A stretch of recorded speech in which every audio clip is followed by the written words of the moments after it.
Treleaven.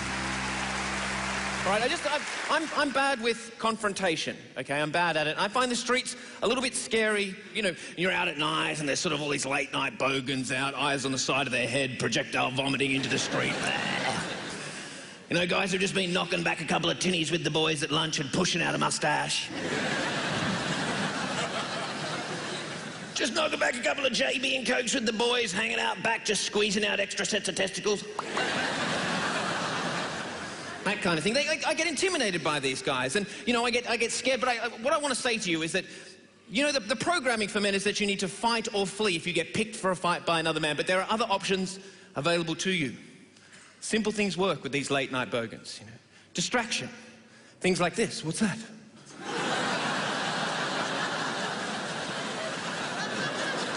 There's a good chance he'll still be looking at that for about 10 minutes while you're off down the street.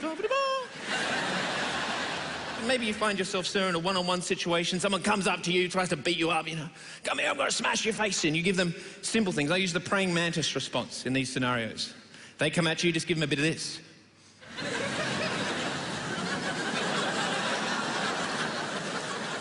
Make yourself look exactly like a stick.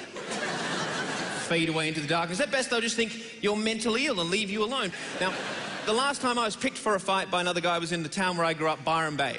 And I was in the pub having a good old time, you know, woo! A few gin and tonics with the boys, you know, bit of Duke Ellington. I noticed someone in the corner giving me the shit eye.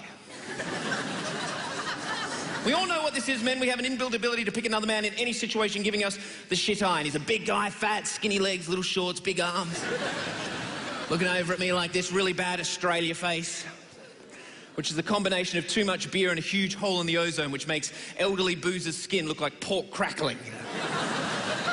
He comes towards me with a horrible speed that the very short and fat have and grabs me. I'll smash your face and I'm going to go, you know. And it's this stage that I notice that the place is packed. There's about 7 people deep to the bar. There is no chance for me to escape. And I'm a tall man, you know. I need space for all this kind of business that I'm going to do. Oh, I'm dangerous. Don't mess around. The only option I've got in this packed environment is sort of Tyrannosaurus Rex handling. But he's in a similar situation to me. Big arms, nowhere to swing them, nowhere to move. And I know what he's going to do. He's going to lean back and headbutt me with his big, stupid loaf of bread head. And he leans back like this. And I just, in a flash of brilliance, just said the first thing that comes into my mind, which was, "Happy birthday to you. Happy birthday to you." And as the rest of the pub joined in, he became quite confused. The tools of a magician. Misdirection, distraction. Every now and then I just travel around with a handful of glitter in my pocket.